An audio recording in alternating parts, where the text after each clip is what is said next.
शहर में रहने वाली निहारिका की शादी गांव की राम से हो जाती है। निहारिका को ज्यादा किसी चीज का शौक नहीं होता, जिस वजह से वो ससुराल में खुशी से रह रही होती है। लेकिन गोलगप्पों का प्यार सबको बहुत परेशान करता है।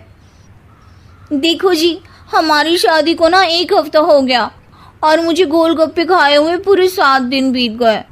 इतने लंबे समय तक अपने गोलगप्पों के बिना मैं आज तक नहीं रही। ओहो, आई बड़ी गोलगप्पे खाने वाली। हुक्म तो ऐसे चला रही है जैसे तेरे पापा ने हमें यहाँ कोई दुकान खोल कर दी हो। बेटी तो दी है ना, अब उसे थोड़े गोलगप्पे तो आप भी खिला सकते हैं ना। अरे देखो तो जरा, नास पीटे गोलगप्पों के पीछे कैसे कैंची की जैसी जुबान चल रही है इसकी। देखिए मम्मी जी, आप भले मुझे कुछ भी बोलिए, लेकिन अपने गोलगप्पों के लिए मैं कुछ नहीं सुन सकती। हाँ, अरे मैं तुम्हें गोलगप्पे खिला दूंगा, थोड़ा सब्र तो करो। पिछले 7 दिनों से सब्र ही तो कर रही हो ना। अरे गोलगप्पे ही तो है, इतना बेचैन क्यों हो रही हो? आ जाएंगे। सुनो जी, हम लड़कियां पति के बिना रह सकती हैं, पर गोलगप्पों के बिना नहीं, कभी नहीं। वो मेरा पहला और आखिरी प्यार है। निहारिका की बात सुनकर उसकी सास और पति सिर पकड़कर बैठ जाते हैं। जिसके बाद राम गोलगप्पों का इंतजाम करने घर से बाहर चला जाता है। कुछ देर बाद वो गोलगप्पे लेकर घर वापस आता है, जिन्हें देखकर निहारिका सारे काम छोड़कर खुशी से भागते हुए राम के पास आती है। तुम आ गए? इतनी देर क्यों लगाए? पता है ना मैंने तुम्हें कितना मिस किया। अरे थोड़ी देर पहले ही तो घर से गया था। क्या तुम? अरे मैं तो अपने गोलगप्पों से बात कर रही हूँ, तुमसे नहीं। निहारिका का गोलगप्पों के लिए ऐसा प्यार देखकर राम हैरान रह जाता है। अब वो गोलगप्पों को प्लेट में अच्छे से सजाकर उन्हें खाने बैठती है, लेकिन पहला गोलगप्पा खाते ही वो गुस्से में प्लेट खिसका देती है। ये कैसे घटिया गोलगप्पे उठा कर ले आए? न पानी में स्वाद, न गोलगप्पों में। हाय हाय, महारानी के नखरे तो देखो, इन्हें गोलगप्पे में भी अलग अलग स्वाद चाहिए।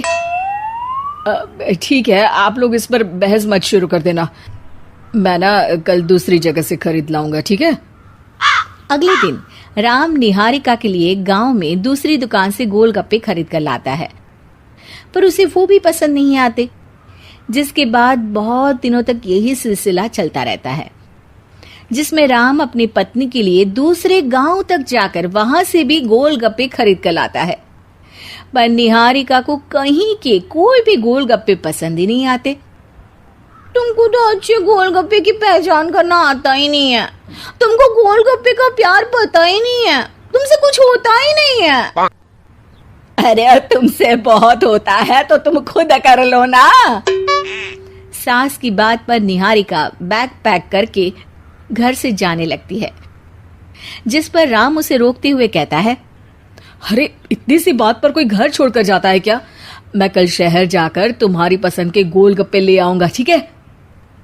आपको कहीं जाने की जरूरत नहीं है, मैं ही शहर चली जाती हूँ और घर छोड़कर नहीं जा रही, गोलगप्पे खाने जा रही हूँ। ये कहकर निहारिका शहर में अपने पापा के घर चली जाती है, जहाँ पर वो सुबह के नाश्ते से लेकर रात के खाने तक में मन और पेट भर कर गोलगप्पे खाती रहती है, जिससे उसकी तबीयत खराब हो जाती है और उसे अस्पताल में एडमिट करना पड़ता है। फूड पॉइजनिंग है, जंक फूड बिल्कुल बंद करना होगा। लो, बहुत गोलगप्पे गोलगप्पे करती रहती थी, कर दिया ना गोलगप्पे ने बीमार। और खाओ अब। माँ, इसके बारे में हम घर जाकर बात करेंगे। कुछ दिनों में निहारिका ठीक होकर अपने ससुराल वापस आ जाती है, जिस पर एक बार फिर सास बहू की नोकझोंक शुरू हो जाती है।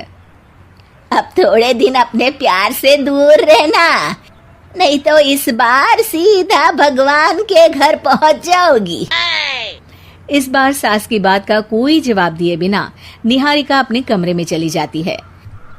बीमार होने की वजह से निहारिका गोलगप्पे तो खा नहीं पाती, लेकिन अभी भी उसके मन में हर वक्त उन्हीं के ख्याल चलते रहते हैं। हाय मेरे प्यारे गोलगप्पे, इस कल मुझे फूड पॉइजनिंग ने मुझे मेरे प्यार से दूर कर दिया। मेरे गोलगप्पों, मुझे तुम्हारी बहुत याद आ रही है। अगर मैंने तुम्हें खाया तो मम्मी जी तानों के ही गोलगप्पे बनाकर मुझे खिला देंगी। एक दिन निहारिका अपने चेकअप के लिए डॉक्टर के पास गई, जिसकी घर से निकलते ही राम रसोई में जाकर कुछ करने लगता है। शाम को निहारिका के घर वापस आते ही उसकी सास कहती है, शक्ल से तो लग रहा है कि डॉक्टर ने थोड़े और समय तक गोलगप्पे बंद कर दिए। अच्छा है, कम से कम अब हमें पूरा दिन गोलगप्पा पुराण तो नहीं सुनना पड़ेगा। सास की बातें सुनकर निहारिका चिढ़ते हुए अपने कमरे में जा रही होती है। तभी राम गोलगप्पों से भरी एक बड़ी प्लेट लेकर उसके सामने आ जाता है, जिन्हें देखकर निहारिका का चेहरा खिल उठता है। ये मैंने तुम्हारे लिए बनाया है। तुम्हें अपने पसंद की चीज खाने से कोई नहीं रोक रहा। जितना खाना है उतना खाओ, लेकिन उससे खाने की एक लिमिट होनी चाहिए। हाँ बहू, किसी भी चीज की अति हमेशा नुकसानदायक ही होती है। ठीक है, पर अभी मुंह में पानी आ रहा है। गोलगप्पे खाऊं प्लीज? अरे अकेले क्यों, सब साथ मिलकर खाएंगे ना।